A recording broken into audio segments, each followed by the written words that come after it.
All right, so welcome everyone to tonight's panel discussion on the dislocation in an age of connection. Tonight's event is one of many events taking place over the university this week as we look at postgraduate study across the university and the sorts of opportunities that are available to you all as students at the University of Auckland. I can hear that this is going in and out. No? Are we good? All right. Tonight's event is being live streamed, so as well as welcoming everyone who's in the room tonight, I'd really love to welcome the people from all around the world, including the people in Southland who might be watching tonight's live stream. My name's Caroline Daley. I'm the university's Dean of Graduate Studies, and it's my pleasure to be hosting tonight's event, to be facilitating our discussion about dislocation in the age of connection. Postgraduate studies are particularly close to my heart, given my day job is all about supporting postgraduate students across the university.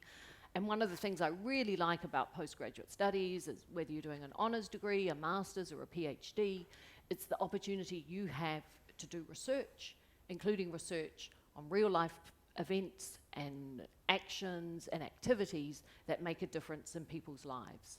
And our researchers and students here tonight are people who are doing that sort of research. But before I introduce them, I have a duty of care to you all to remind you, in my best air hostess routine, that there are emergency exits, and should the alarm sound, we will all exit calmly. You will not take your personal possessions with you. You will not, take off your high heel shoes so that you can walk calmly to Wynyard Street or Grafton Street. All right, to the matter of the evening. The term digital disruption has become something of a cliche. Everything seems to have the power or potential to change our lives, to change how we interact with people and to things. The flip side of that disruption is digital opportunity. And it seems to me that the idea of digital opportunity is central to the lives of tonight's panelists.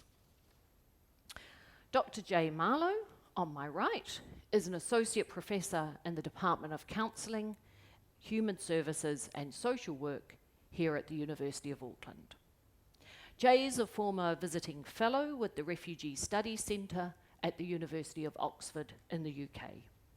He's published more than 50 papers and is currently leading a major Marsden Fund, which is a big research project funded by the government, looking at how refugees practice transnational family and relationships, friendships, through social media, and what that means for people's commitment to local places.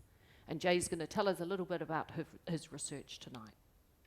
Rez Gardi, on Jay's right, is a recent graduate from the University of Auckland. Rez studied a Bachelor of Law Honours and a Bachelor of Arts, and in February this year, she was named the University of Auckland Young New Zealander of the Year in recognition of her services to human rights. Rez is New Zealand's first Kurdish female lawyer. She is passionate about supporting young refugees and addressing the underrepresentation of refugee students in tertiary education. She's worked with the university to establish 3 new scholarships for students from refugee backgrounds and has a personal story to tell that I think illustrates nicely how connections and dislocations shape lives. On Rez's side is Dr. Luke Goode. Luke is also an associate professor here at the University of Auckland. His academic home is in media and communications in the School of Social Sciences in the Faculty of Arts. Luke specialises in new media technologies and digital politics. He's published on various topics, including online citizen journalism, democratic participation on YouTube, social media on the university campus, and the hacktivist collective known as Anonymous. His current work focuses on the future of communication technologies. So there are our panelists. It's time to see what connections we can make. And we're going to start tonight with Jay, and we're going to work through all of our panelists and give them an opportunity to tell us a little bit about their research and their research journey, which I think is at the heart of a lot of postgraduate students' journeys as well. So I'm wondering, Jay, if we can start with you, and if you can tell us a little bit about how you got to be where you are. So from Jay the student to Jay the professor, and also about the research you're doing around refugee practices with transnational family friendships and social media. Okay, thank you. You all can hear me okay? Yeah. Kia ora koutou, and many thanks for this opportunity, and welcome to those who are streaming online, including hopefully some of the participants in my study right now. So hello. Please keep me honest and send me some questions. So what brought me to postgraduate study, I think, really is my experiences in the southwest corner of Utah in the desert. I used to work with young people from gang-related backgrounds. I'd take them out into the wilderness for 60 days at a time. And it was really in those experiences that I kind of became really aware of the injustices that people experience, and also that having a very different background, I was able to work with that difference in quite meaningful ways. And so from there, I decided I wanted to learn to speak some Spanish. I went to Guatemala and did some work with an organization that took tourists on multi-day hikes in the Guatemalan highlands, and that supported a school for kids living on the streets.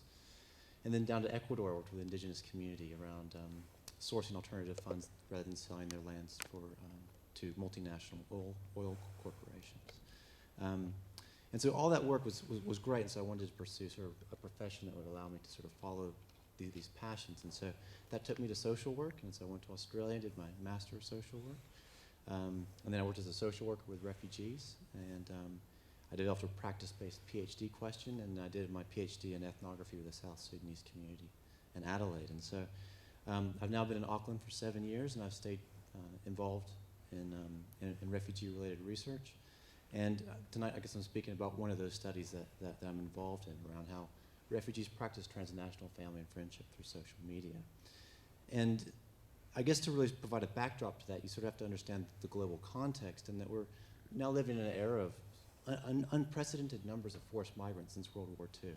The UNHCR, the United Nations High Commissioner for Refugees, estimates that there's more than 65 million people forcibly displaced. That's 34 people a minute every day, 34 people a minute, or 34,000 people every day of the year. And in that context, about 20 million refugees. And so, and only about 100,000 refugees are able to settle in places like the United States, Canada, Scandinavia, the United Kingdom, Australia, and New Zealand. And so that means that only 1%, less than 1% of the world's refugees can actually be resettled. So what does that mean for the 99% that remain, either in the countries of where they may have been persecuted, countries of exile or asylum, and how do they stay connected to these people? And so this study is now occurring in a context where we have polymedia around Skype, Viber, WhatsApp, Snapchat, Instagram, Reddit. The list just goes on and on and on. And quite intimate ways that people can stay connected. And so I wanted to see how refugees practice transnational family and friendship through these technologies, and what that means for their commitments to local places. So, I mean, I guess just to kind of give you like a backdrop of just a few scenarios that I've worked with. An Afghan woman leaves her Skype on at night to connect to friends and family in Kabul, not to even talk to them, but just so that they can see what she's doing as she's preparing dinner and interacting with her kids doing homework. And she can do the same, almost creating another living room in her house. The South Sudanese community engages on WhatsApp through encrypted communications, talking to people simultaneously in the United States, Canada, New Zealand, Australia, informing communities in South Sudan about militias that might be coming to their community and where safe places of exit might possibly be. Think about a Syrian man who's on Viber telling friends and family where safe passage and which border crossings might be open, where they can get resources, and who they can go to for help. And thinking about the Kaikoura earthquakes and the role of social media for many people from refugee backgrounds to letting people know that they are safe, to try to locate people who they may not know if they're safe, and to let their transnational communities know that they're okay. There are even some times where there was an earthquake in the Kermadec, and the Afghan people in Afghanistan in the middle of the night warned the Afghan community here in Auckland to go up into the Waitakeres to escape the tsunami that never came. So they've almost got eyes and ears 24/7. So the reason why I'm quite interested in this is that people can now maintain incredibly intimate levels of connection across significant distance. And within that, what does that mean for people's commitments to local places? So across the world, there are raging debates about integration, social cohesion, are we safe, our identity, limited resources, all these sorts of things. And if we take migrants and refugees, what does that mean for our society? And so there's some basic questions that then come out of that. If only 1% of the world's refugees can be in places like New Zealand, and they're communicating to this 99%, do these opportunities provide a baseline of well-being that they're able to engage in civic everyday life, education, employment, voting, going out to local parks, those sorts of things? Or conversely, does it actually provide such a significant level of connection that they don't have to even leave the house? Basically, they can beam Afghanistan or Burma or Colombia or South Sudan or Eritrea into their homes in incredibly powerful ways. And my study, which I'm currently working with 15 participants over 10 months, they're writing weekly social media diaries, and I'm interviewing them. I'm trying to explore some of these questions. That's fantastic, Jay. Thank you. Jay's doing a lot of work with refugees. Rez has been a refugee, and with her family arrived in New Zealand after being forced to flee her homeland when she was 6 years old. So I'm wondering, Rez, when you hear about Jay's work, whether that resonates with you. Is that the experience of you, of your family, or, you know, a few years ago when you were 6 and growing up, you didn't have the same connection, and what difference it's made as social media's become more pervasive in people's lives? Yeah, so as Jay was telling us all these different scenarios, it did get a lot of my thoughts, just thoughts running through my head. So my family's Kurdish. My parents were political activists. They met in Iran because both of their families had fled at different times. My dad from the Kurdish region of Turkey, fleeing a genocide there, and went into Iran as refugees, and my mum had her village attacked by the Ba'ath regime in Iraq, and my grandmother and her, my mum's 2 younger siblings were killed by chemical weapon attacks. So they also fled into Iran, where my parents met as part of a Kurdish human rights movement. They fought for Kurdish rights, fought against the persecution of Kurds, the injustice that the Kurds had suffered, and were just advocating for basic rights to be recognised as a separate identity, as a separate ethnic minority. So it's with that context that they were forced to flee because of their advocacy, and they started becoming really noticed by the Iranian military, and it became unsafe for them to remain. So they fled into Iran in the middle of the night, from Iran into Pakistan in the middle of the night in the back of cargo trucks without telling anyone, and went to Pakistan. They were told it would be 6 months before they were resettled, and by the time our family resettled to New Zealand, it was 9 years later. So I was born in this, in Pakistan, in a refugee camp, and it was very different to the experiences today that social media and technology has allowed, because they had escaped and couldn't have that instant contact with their family to let them know, hey, we've arrived in Pakistan, we haven't been attacked or imprisoned in the process. So even that, just notifying straight after the event, was not possible. They would have to go to particular centres where they could make international calls and let their family know.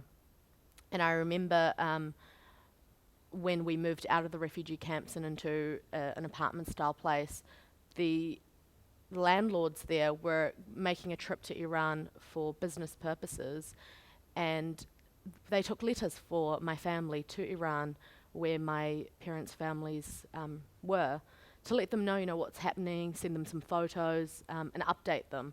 So it wasn't that easy back then to just keep in touch with your family to let them know. And one horrible aspect to this is that my mum lost her sister-in-law while we were in Pakistan, but we didn't find out for months and months after it actually happened. So in this way, the communication was really hard with family and with friends that were not in Pakistan, and it creates a sense of confusion and stress, anxiety, not knowing what's going on with your family who remain in a war-torn place or in really precarious circumstances. So fast forwarding a bit closer to today, I never thought I would say this, but I'm the 1%. Didn't think I'd ever say that sentence, but the 1% that got to resettle, one of the lucky ones that managed to be resettled to a place like New Zealand and have a go at life, another go at life. And even then, when we first arrived, communication was difficult. Calling home was not something you did on a daily basis because of how difficult it was, and also because of how expensive it was to call the Middle East. So it wasn't until the internet became more commonplace in family households that we could have contact with our family on a more regular basis. So having gone from this not hearing from your family for months, and then now being able to chat with my grandparents and my cousins and my family across the world whenever I feel like it, is extraordinary. And I think it is twofold. The connected side of it, remaining connected with your family, knowing what's going on with them. We get news updates all the time because of the situation in Mosul and attacks that happen every so often. We keep updated, and that's our way of knowing our family's safe, and we can have instant contact. And it's the sense of relief, if they're able to contact us, they're able to Skype us, then they're still safe. But then on the other hand, I can see how it can affect particular people in our communities, whereby they're so disattached from the community around them because they can contact their family members whenever they want back home, and there's not that much pressure to necessarily interact with people that are physically around them, because they can maintain those ties and they can be comfortable, and they have that sense of connection and contact when they need to talk to someone. It can result in that perhaps negative aspect, in that it affects the integration and the actual physical connection with people in New Zealand. So it's interesting from my perspective, having seen both sides of it and seeing how having no connection can be really bad, but also having too much connection can cause you to be a bit disconnected. I think, those twofold connections are really interesting, I think. It's something perhaps we can explore later on in question times. It also, I think, ties in nicely with Luke's work, where he looks at both the risks and opportunities of being part of a connected world. And I wondered, Luke, if you could just share with us some of the work you've been doing and the thoughts you have around that connection, disconnection. Yeah. I think, you mentioned some of the sort of topics I've researched. I should probably say that, my perspective is, my interest in the internet and social media in particular has really been about the quality of civic engagement, the quality of public discussion and conversation, and its impact on the public sphere and democracy more widely. I don't, for example, have any insights into your areas, but I should probably start with a kind of dispassionate researcher sort of approach, but I might just, if I may, start with a kind of more immediate and sort of more visceral example, which unfolded yesterday on social media. For me, late morning yesterday, I learned about the bombing in Manchester, a city I'm very fond of, having lived there myself, and social media became, in very short, very compressed time, it became this kind of window into the peaks and troughs of humanity. Right? On the one hand, we had people reaching out to offer support, help, rides, food, etc. We had people finding lost children using social media. On the other hand, we had people immediately trying to score political points. We had the appalling excuse for a journalist, Katie Hopkins, tweeting about final solutions and, you know, the sort of language that would never have been allowed even in the newspapers like the Daily Mail that have employed her.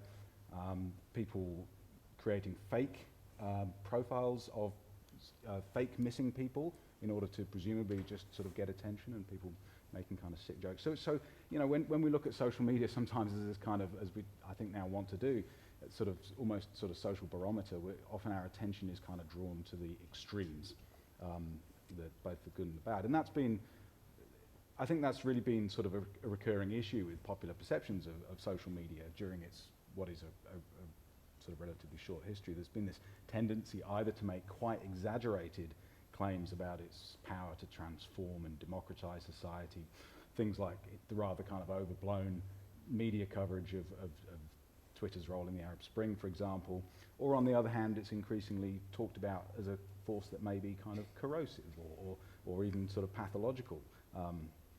And that sort of that sort of more negative perspective, I think, is the one that's been in the ascendancy more in recent years. I think we've almost started to witness a kind of low-level moral panic, if you like, about what social media might be doing to society and particularly to young people. So lots of kind of concerns about addiction, attention span, the quality of friendships and connection online, for example. You know, there are studies that suggest a correlation between social media use and actually feelings of loneliness and isolation, which of course is a paradox, given it's a technology of connection. But that's a correlation. It's not a causation, right? And but people are quick to rush to sort of wonder and get anxious about whether or not social media might be sort of the part of the problem rather than the solution. Lots of emphasis on the way that social media kind of works, or the screen works as a kind of disinhibitor and sort of facilitates some of the worst kinds of sort of trolling and hate speech and so on. And those sorts of concerns about the sort of ills of potential sort of ills of social media, I think, for me, I'm sort of reasonably skeptical about them, but they also kind of risk, I think, sort of distracting us from some of the more fundamental kind of risks, I don't know if that's the right word, posed by social media. And for me, those risks are more kind of social and institutional rather than about individuals. And I thought I might just mention sort of very briefly some of those risks as I see them. And I think firstly we need to be thinking very carefully about how social media platforms influence the people we connect with, and the information that we see about the world. You know, we typically imagine that social media platforms are simply there to facilitate connection and access to information, but we also know that that's, you know, it's not a neutral process, right? There are two complementary forces at work here. One is the sort of human tendency, if you like, the human factor that means that we are perhaps more drawn to people who are like-minded, people like us, people whose views shore up our own. And on the other hand, this technological factor that reinforces it now, which is the sort of algorithms that are built into platforms like Twitter and Facebook that actually sort of encourage and amplify that, you know, what's come to be known as this kind of echo chamber effect or filter bubble kind of effect, as it's sometimes called. So, I mean, I think social networks are certainly great for fostering solidarity and communities of interest and identity, but they're also pretty good, unfortunately, at encouraging kind of in-group versus out-group kind of mentalities and behaviours. And that sort of prevalence of outrage, for example, that we see propagated on social media networks is, you know, it's a double-edged sword. Outrage, of course, can be a productive force. It can be positive. It can lead to sort of struggles against social injustice, for example. But outrage is also kind of also potentially quite kind of toxic, you know. And algorithmic power, if you like, is this sort of huge issue and a sort of hidden issue, really, or a largely hidden issue. You know, algorithms drive our search engine results. They drive and shape our social media timelines. Algorithms increasingly play a vital part in our lives. Uber is working on, for example, algorithms to try and figure out what you personally as an individual would be willing to pay for a taxi at any particular moment, so that it can squeeze as many cents out of you as possible. There are all sorts of ways in which the technology is starting to know more about us than we know ourselves, and take advantage of that. And algorithms, of course, have biases built into them, right? Twitter's trending topic algorithm, for example, favours events that erupt suddenly, like the Manchester bombing or some sudden news event, rather than for example, slow burn issues, which is why protest movements sometimes struggle to get sort of the attention that they might otherwise merit because they're slow burning kind of issues. Facebook, on the other hand, prioritizes sort of positive news over negative news, for example. And what's alarming, I think, is not the biases themselves, because some kinds of biases are always going to be inevitable, but actually the kind of the commercial secrecy behind these technologies. You know, we now have these huge monopolistic platforms that are shaping the media diets, the information diets, and even the connections we make of billions of people around the globe, literally billions in Facebook's case. And that's before we even get to the way that networks like Facebook sort of manually intervene in what we see. We saw The Guardian this week releasing a whole lot of material about the kind of manuals, the secret manuals that Facebook moderators are required to use, and showing that they have these kind of quite arcane, kind of complex rules about what we can and can't see on these networks. And you know, the claim that those companies make, that they are just a platform that bring people together, that connect people, they're not people that produce content. I don't think that, you know, that holds anymore, and I don't think it should hold. I think, you know, I think for me, the time has come for us to take seriously the idea that social networks need to be subject to some kind of democratic and public interest kind of scrutiny. Don't get me wrong, I think social media networks are a positive force overall. I think the world is better for them, right? But I think the sort of massive concentration of power, and often in quite opaque kind of ways, is something that's motivating me in my research and work at the moment, as we try and figure out a little bit more about the nature of this kind of immense power that I think social media has. Right?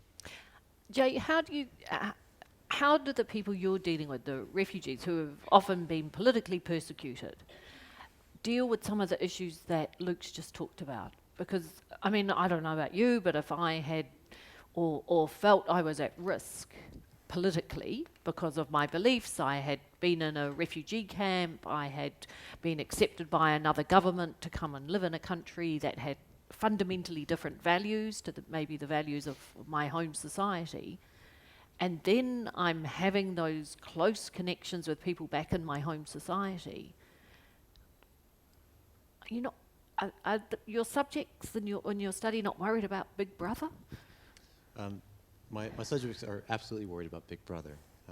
Well, there's two different groups. There's some that to be a refugee, you have to have a well-founded fear of persecution, and so they're coming out of experiences of persecution. So for some of them, they say that they want nothing to do with politics, and so for them, social media is about cooking with a grandmother over Skype and the transmission of culture, celebrations of events, even people coming together to mourn the death of someone, something like that. There's other participants that are actually overtly political in what they do, and there are some countries where even to have communication, or even if government or those that were possibly surveilling those countries knew that those people were talking to them, that could put them in danger. And so for some of them, like encrypted technologies are really important. So like WhatsApp uses encrypted technology, and so that's in theory. I mean, we're told that's very hard for others to actually know what's being discussed and those sorts of things. But I've got other participants that have used sort of avatars and different identities.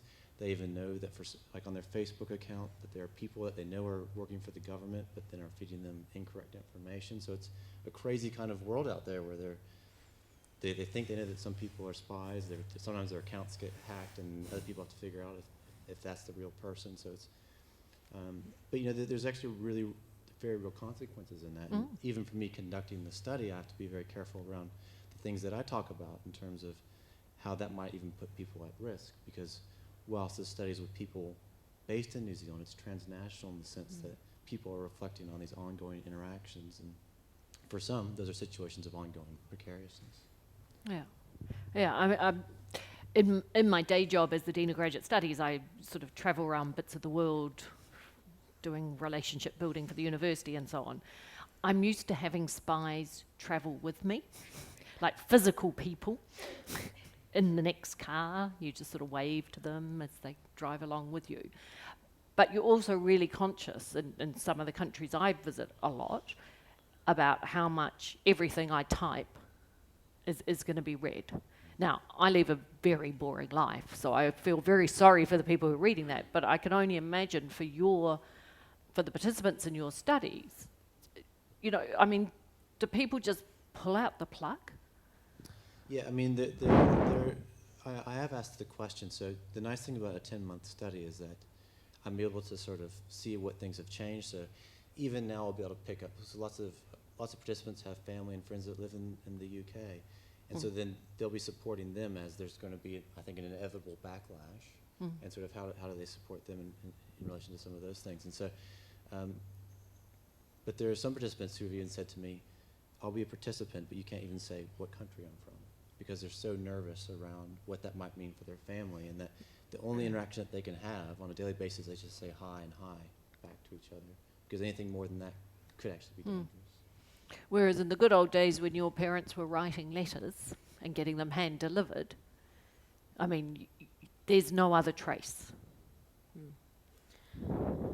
I guess, yeah. So with those letters, they would still keep it quite monitored in what they say, because my parents had escaped Iran as political refugees, and so anything they said could trace back to their families and put them in danger. When they were in Iran, my mum tells me many stories of the times she swallowed whole letters when they thought, you know, someone from the Iranian military was following them, just swallowing whole letters because they couldn't risk someone from the government seeing what they were planning or saying about advocating for Kurdish rights. And equally going to the doctor and getting an injection for something she didn't have just as an alibi.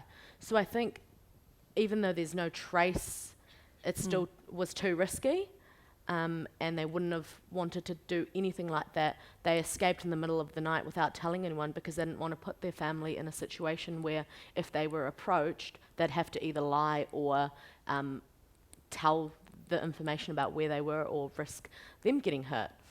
So I think It's not either or. it's not, yeah, it's not really.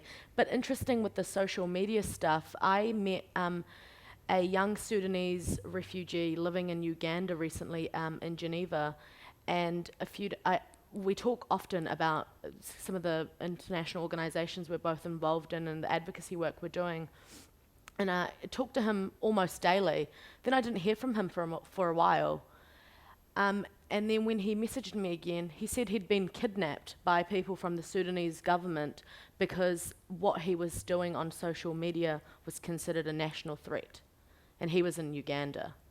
So there is a lot of risk, and I guess in a place like New Zealand, sometimes we may underestimate that because we're safe, or it's just beyond imagination here that something you say in social media might get you either arrested or held hostage, kidnapped.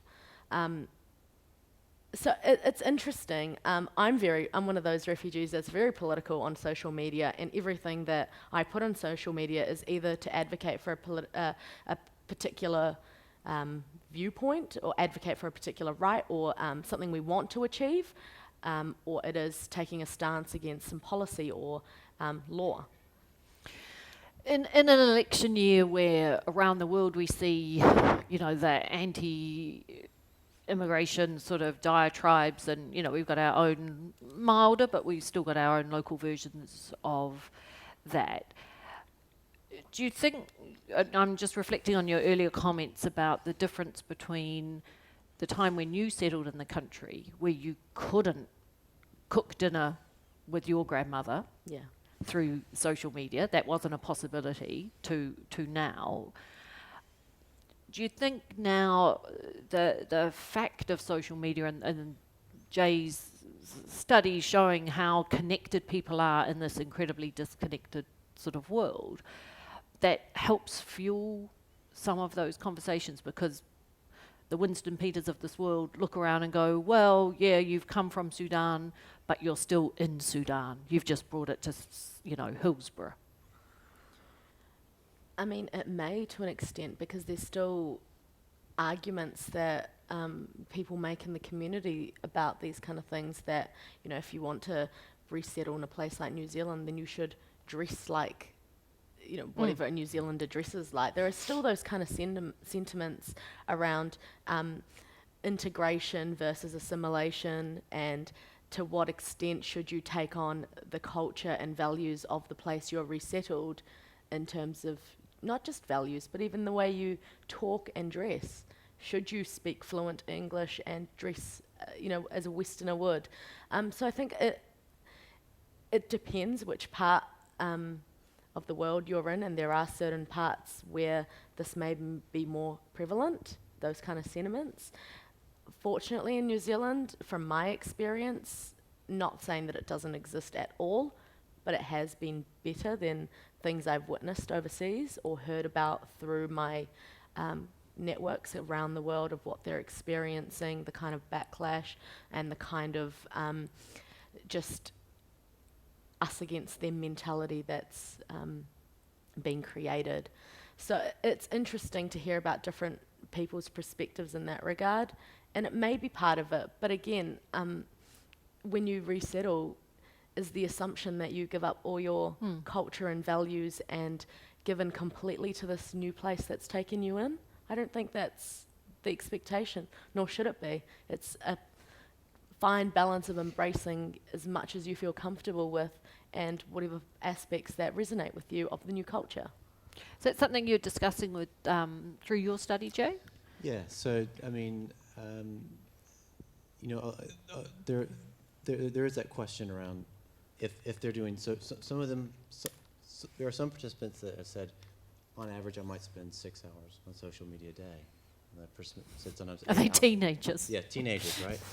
Which I think is important, that we actually have to turn the mirror on ourselves when we think about how we use social media as well. And you know, I asked them, like, has social media helped you to settle in New Zealand? I also asked the question, if a refugee was just to come to New Zealand, what advice would you have for them around their use of social media? And I mean, everyone, I haven't had an exception to that. Some of them have said things like, social media is my medicine, it's my first aid. If I didn't have social media, I wouldn't have mental health. They are very clear that maintaining these links, again with that 99%, is very much tied intimately to their sense of well-being. And you know, for some of the participants that are less engaged, you then ask broader questions around some of their opportunities afforded in wider society, and you start to hear the stories of discrimination and limited opportunities to actually engage. And so there is that question, do refugees choose to engage in society? But the flip side of it, or the other side of that question is what opportunities does a receiving society provide to refugees to engage? Luke, did you want to pick up on that? I was just going to ask a question actually, as to whether there is something about sort of, for want of a better term, cyber safety that is specific for refugees or other marginalised groups, in terms of because there's an incredible amount of sort of quite sort of toxic sort of hatred and xenophobia that circulates around social media. Does that, for any of your participants, does that become part of their social media experience? Most of them haven't spoken about having to deal with trolls or that sort of thing in terms of on their social media sites. Usually for them, they use social media as a way sometimes to actually escape some of that, so they return to their networks to feel that sense of belonging and that sense of connection. I'm not really aware of, there have been a few participants that have spoken about that were more politically active, where they've had to deal with trolls and how they kind of sometimes either have to change their settings on these platforms, or they just choose not to read them, or they find particular ways to respond to that. Yeah. Well, Luke has turned us into question mode, which is very apposite, I think. We're going to open the floor now to questions from you and from our participants around the world. And I've got a question from Lucia, so I'm giving you time to come up with your great questions, which I know you're going to do, but Lucia's beaten you to it on my iPad. See, this is really a question, isn't it, Luke? I haven't just made that up, have I, Jay? There's a question from Lucia here. All right, this is not from Caroline pretending to be Lucia. Okay, so Lucia says, these ideas concerning people keeping in touch with family and friends in faraway places are really interesting. I'm sure we'll all agree. But I'm also wondering if any panelists had thoughts on geolocation apps designed to track your friends physically nearby, such as Swarm, or to meet new people, like Tinder, Grindr, etc. How are these apps affecting spaces and feelings of dislocation? Luke, go on. There's a question for an academic if ever there was one. Well, you know, sort of, again, that's a sort of great example, isn't it, of the sort of double-edged, the double-edged sword here, which is the powerful connection versus these immense. I don't know how much we're going to talk about swords when we're talking about Tinder and Grindr personally, but anyway. I'm supervising an excellent PhD on Grindr at the moment. And on the other hand, you know, surveillance and data and the kind of data that you are giving up in that context. And, you know, we are not privy, really. None of us read terms and conditions. None of us would understand them even if we did. Well, they'd go on for days, don't they? Didn't someone read out the terms and conditions of some website that at one point was Facebook's 42 terms days and or something? was longer than the American Constitution. Yeah. Yeah. And you know, it's not just about here and now, right? It's about what happens to that data in the future, right? And whose hands could it fall into in the future, for example? So it's you know, these apps are so double-edged in that sense. There's wonderful new technologies and immense risks. Should there be a little pause button before you do things? Like a little question pops up. Do you really want to, you know? And just one of the social media diaries that I had a participant talk about the use of Tinder, and the last question in the social media diary was, how did it make you feel? And the participant's reply was, no comment. Yeah, I've never been on Tinder or Grindr, so I don't know. Do you have any comment in terms of your experience? She's a lawyer. She's going to take the fifth.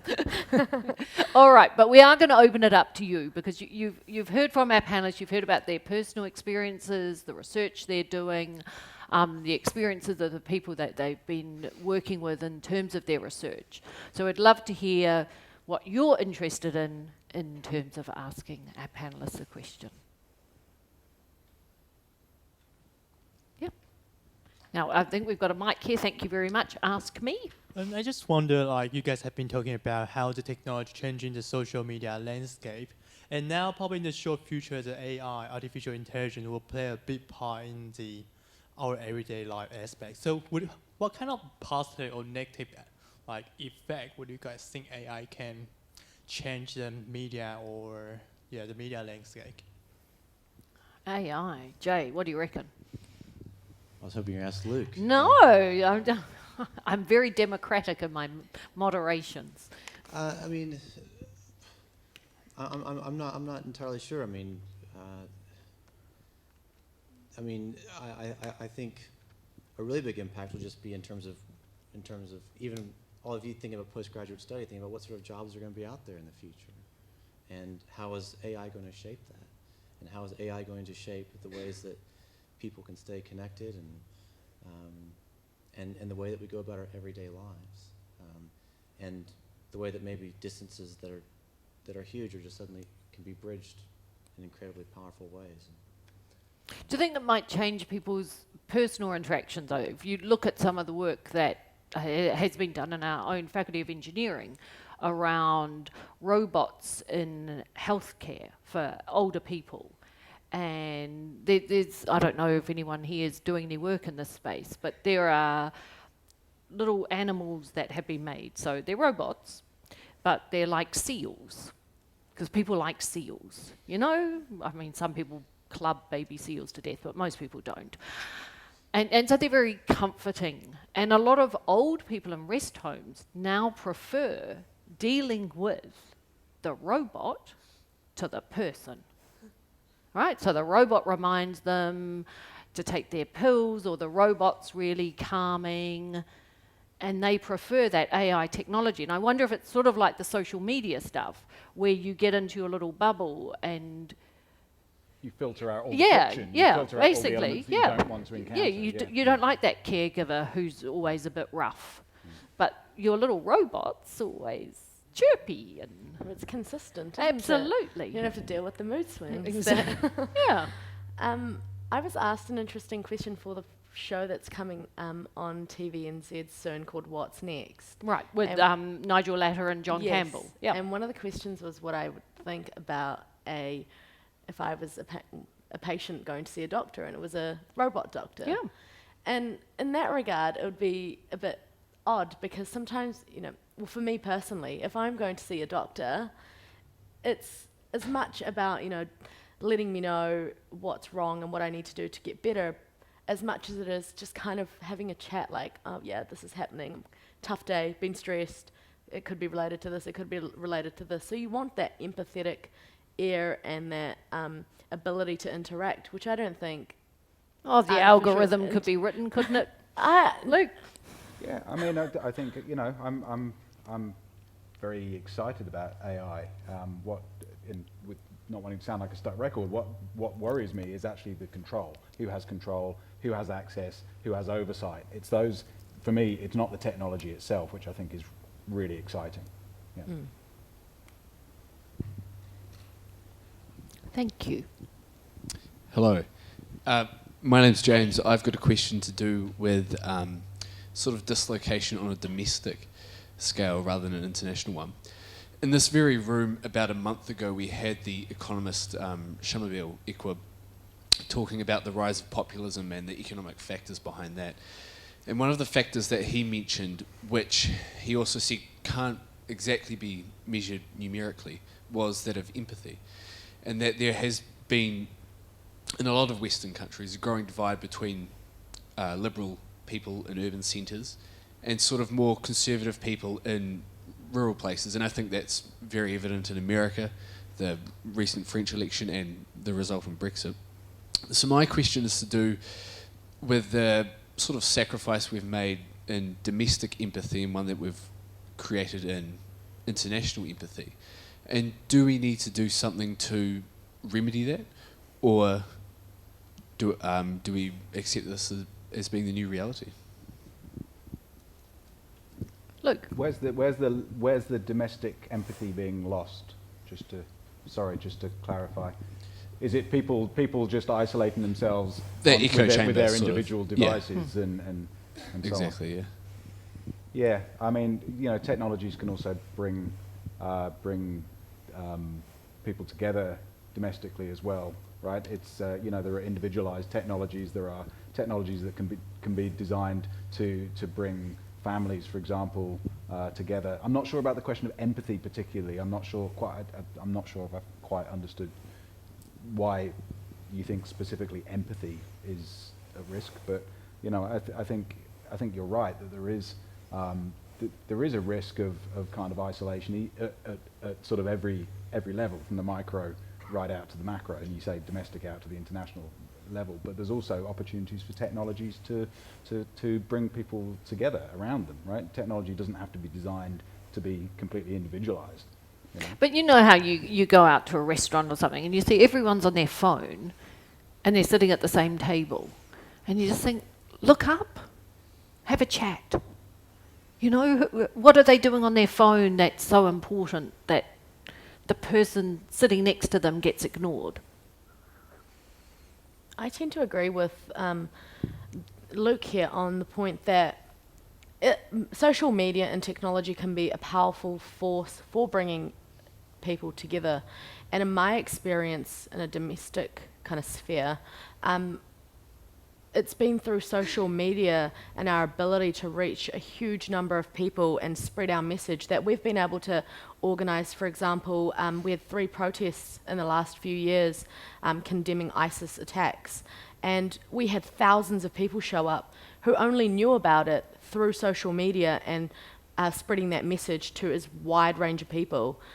So I think if used appropriately, and of course there are always risks, but if used appropriately and for conveying a message, it can be a really powerful tool to connect people.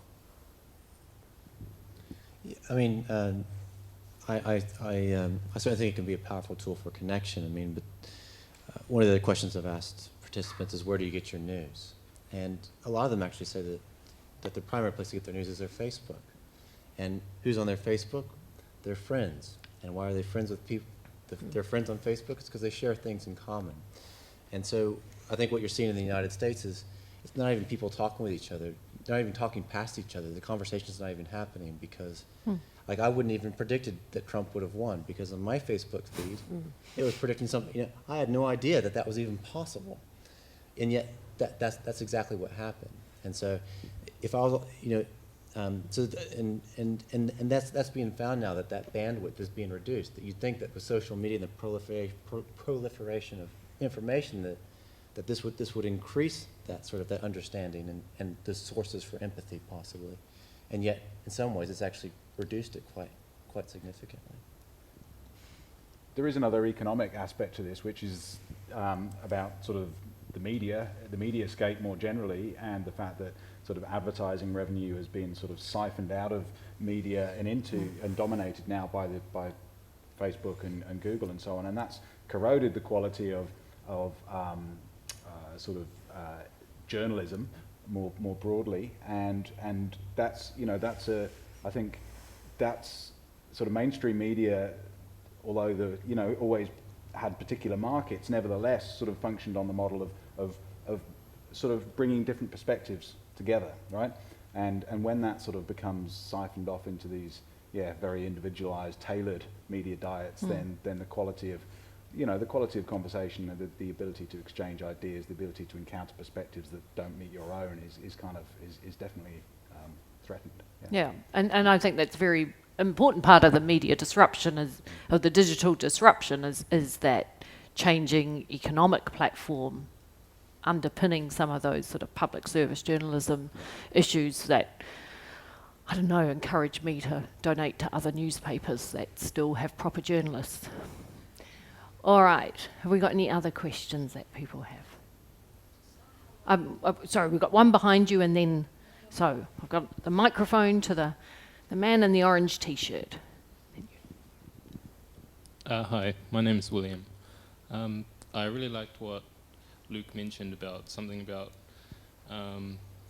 we need social networks that social networks need to be democratically controlled by the people or something of that sense, and also that at the moment, I guess the big players, the monopolies, they don't run like that, the monopoly networks. So why don't we have networks like that yet?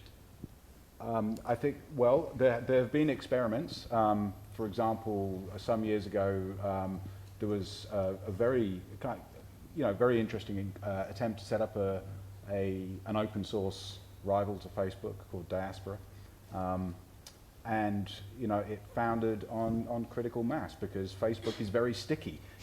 People are on Facebook because the people they know are on Facebook, and it's a self-fulfilling dynamic. And Facebook is full of people that are fed up of Facebook and don't like Facebook as an entity, but are kind of wedded to it, right? Because it's their platform. It's now where it's where they become sort of dependent on it for their sort of social capital.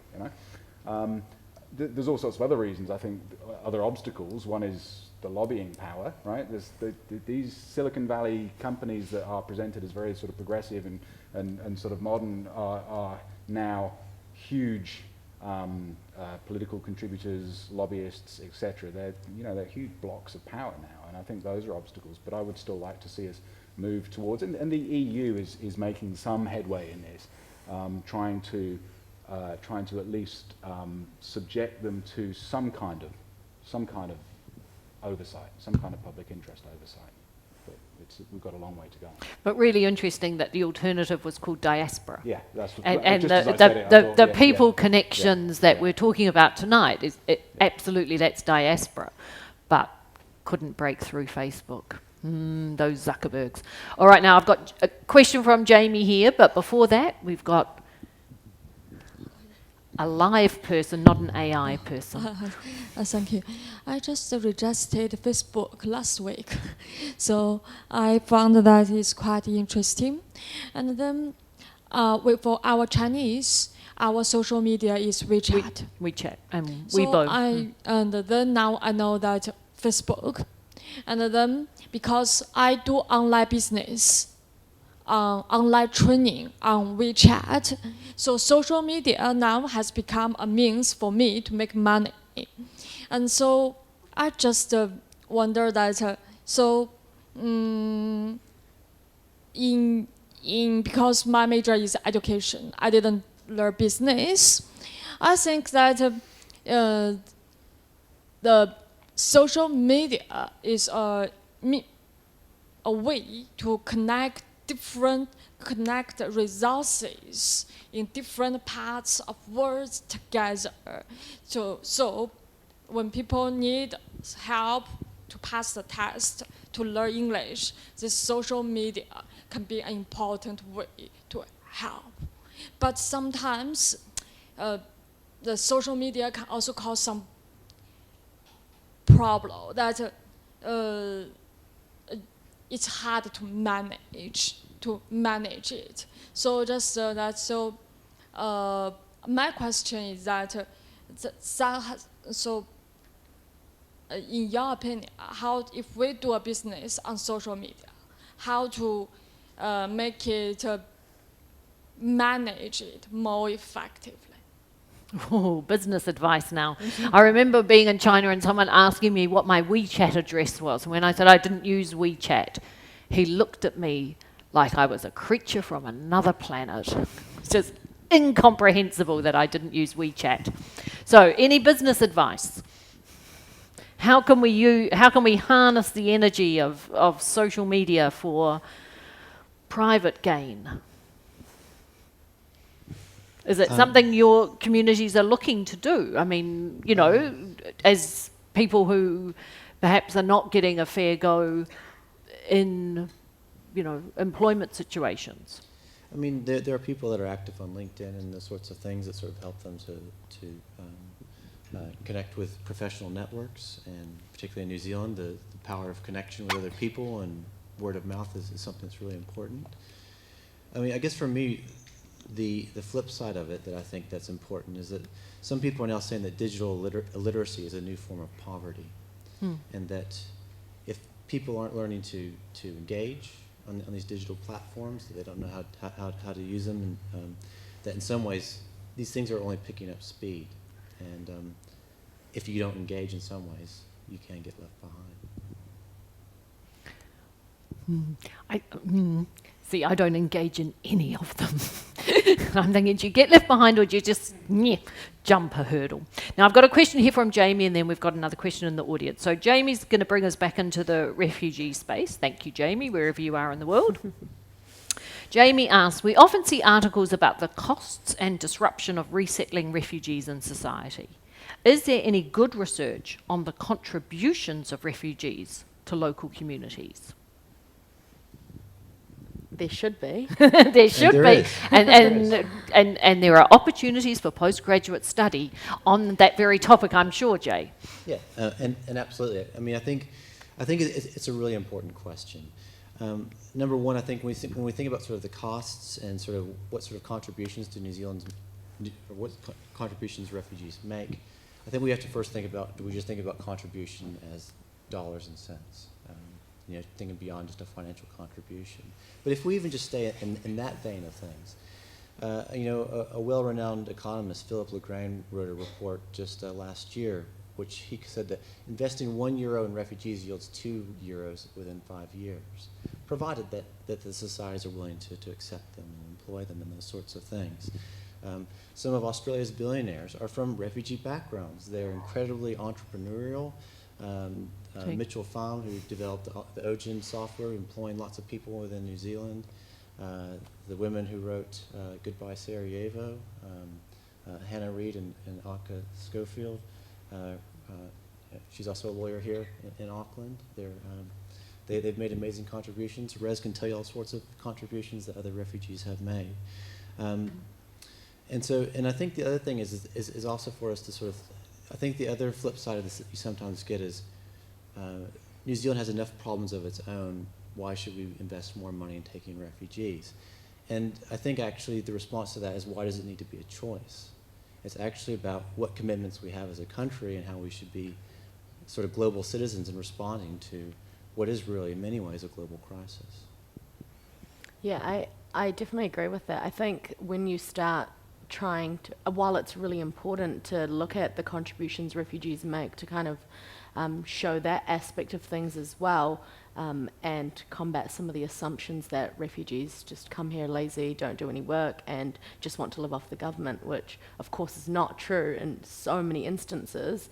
But I think we're treading some dangerous ground when the first question is what contribution, and it's in a financial sense usually. People pose the question, what financial benefit will bringing refugees have to New Zealand? And I think if that's the first question on our minds, then we are forgetting the entire purpose and the difference between refugees and migrants, in that we don't bring them here for economic benefit to New Zealand first and foremost. It's based on humanitarian grounds, and we have a responsibility to protect as as global citizens, like Jay mentioned, and we have a responsibility to protect under refugee conventions and under so many other international conventions that we've signed up to, and do they not mean anything? So I think it's important to firstly recognise the humanitarian need to respond to the global refugee crisis, and the reason that we need to play our part in protecting the most vulnerable people, one of the most vulnerable people. And then move on to the question, well, how can we support them to thrive and to contribute in a positive way to New Zealand, economically, socially, environmentally? So I think, yeah, it's important to frame them not in the other way around. And maybe we come back to that question of empathy. So we've got a question here. My name's Judith, and I just want to commend what you've just said and pick up on the question of Jay's research and the fact that it's been funded by government monies, essentially, through the Marsden Fund. Have you got an audience in government of your research, and do you feel that there might be an opportunity to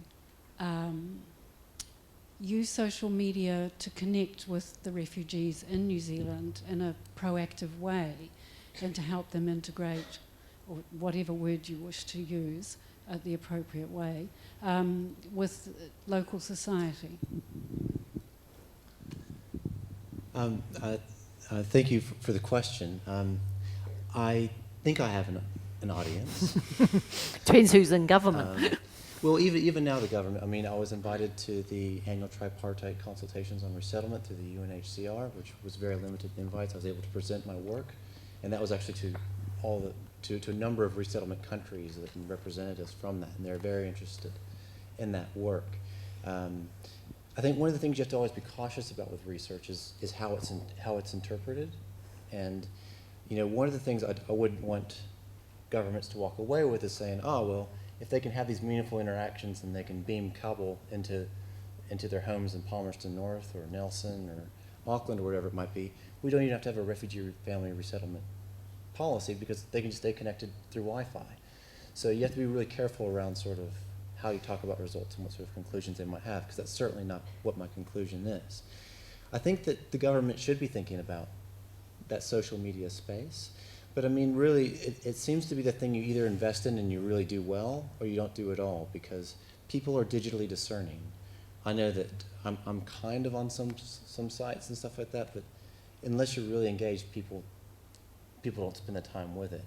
And so I think it's about building that trust. But you know that like with the Red Cross, they've got a strong relationship with a lot of people from refugee backgrounds. If they could sort of have notifications around if there was an earthquake over a certain magnitude, or if there's a tsunami that was coming, that and that they had, maybe even when they came to Mangere during that 6-week program, if they could sort of like some of these different institutions, there could be some opportunities to convey some key messages. I don't think that it's the only medium that should be used, but I think that there are some real potential there. Do either of you want to? Especially in the lead up to, so like for example, when my family came to New Zealand, before we arrived, we had no idea where New Zealand was. We were told it was part of Australia and had no idea what to expect.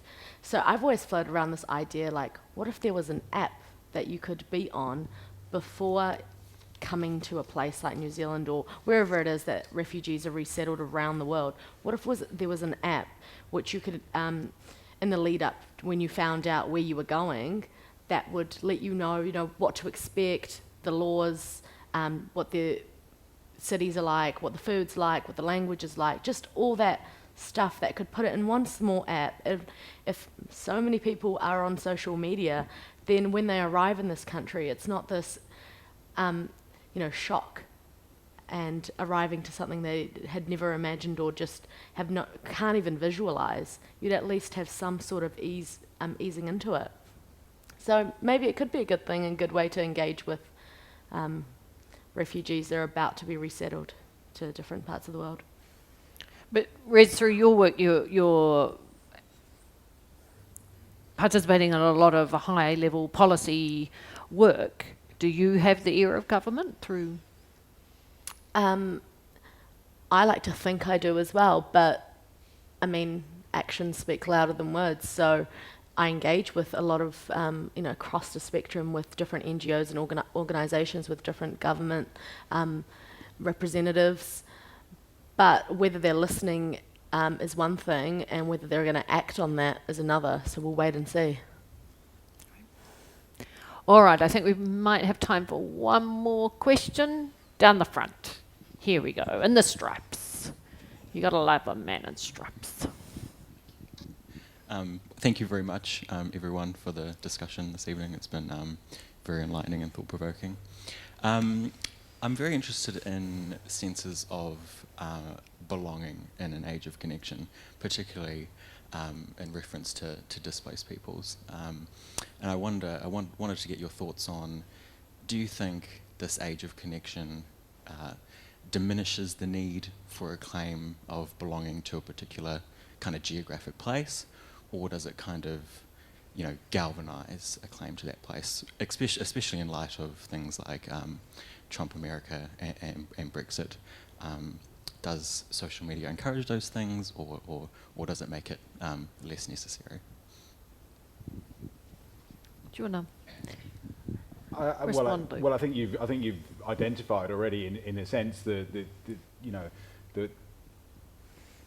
on the surface it seems like a paradox that this kind of technology, which offers people sort of, in principle, kind of mobility and the ability to sort of be sort of almost free floating of place, and yet we're living in an era where ethno-nationalism, for example, is at its is a real kind of sort of fever pitch, around the world. It's hard not to see it. It's hard to isolate social media as a factor in that, right? I think you've got to look at the sort of long history of globalization and the kind of some of the sort of reactions against the way that globalization has taken root around the world. But I think social media does lend itself precisely to that. On the one hand, James was talking about these sort of different demographics, the sort of liberal cosmopolitan ideal that we can be sort of global citizens. It also lends itself to very kind of potentially quite parochial, inward-looking expressions of attachment to place and nation, So it's a bit of, I'm sitting on the fence there, but yeah. What are you seeing through your research, Jay? I mean, I actually think you see a bit of both. It depends on the context. What's happening in the States, maybe that belonging isn't being galvanized, maybe it's being questioned. So I mean, I think it ebbs and flows, And I think social media is just another is another site where that belonging can be inculcated or not. Yeah, I agree. I think, in my experience, it's a bit of both. There is the ability to transcend boundaries and to connect with people around the world who share your values and views, and it's lightening in that sense, really, to see people from opposite sides of the world come together for a particular cause and stand up against something that they feel is not right. And an example of that is all the movements around the world in relation to women's rights recently. We had that occur across the globe. And so in that sense, it does allow you to transcend boundaries and advocate for something that you feel passionate about with people all around the world who share your views. But equally, a lot of terrorism and that extremism happens through social media and technology as well. So, I mean, arguably that's also them finding people around the world with similar views and values. So, but whether it's for good or for bad, both exist. Yep. But I think the Women's March is a nice example, because you might be connected around the world on that issue, but you are physically marching in your city, and you are making a political stance in the place that you are, as well as being connected in a global community, which is which to me as a historian is a fantastic sort of, that couldn't happen in the past. The technology allows those things, whereas as someone whose first book was about women's suffrage, you shouldn't have got me started so late in the evening as well. That couldn't happen. You had women who had to go on boats from New Zealand to the UK and take weeks to get there to then take the message and march in Hyde Park. So a really nice example, I think, of a really positive aspect of location and connection rather than dislocation and connection. And I think that's probably a nice place to also draw our discussion tonight to a close. Apologies again that we had a few slight delays at the beginning, but I think you'll all agree with me that it was worth staying, that we've had some really insightful comments, both as our presenters talked about their own personal journeys and their background, and whether that's at a personal level or in terms of their research and academic career. But then as they responded to our online and in-person questions, getting that sense of how researchers think about their work, how they position themselves personally, because research isn't that abstract thing that people sometimes think goes on in universities. Rez, although she hasn't committed to the postgraduate space yet, tells me she is coming back to do a master's. And that we are looking at tonight's event not just in terms of our content, but also thinking about all of those questions that you are asking. And to me, they all sound like research questions for a master's thesis or for a PhD. There's an awful lot of opportunity here. There's a couple of great supervisors. Social media can also be useful to get in touch with a potential supervisor and ask to set up a meeting and have a little discussion about what the next step of your life might be. All right, I'll stop plugging for my day job. But I would like to thank you all for coming along tonight, and I would especially like to thank our panelists and invite you to join me in showing our appreciation.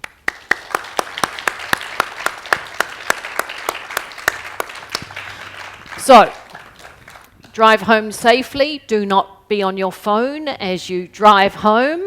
No texting as you drive. And I'll put my hand up now. I do not have a Facebook account. I've never had a Facebook account. I've never had a Google. I don't tweet. I don't do any of those things. I am a Luddite.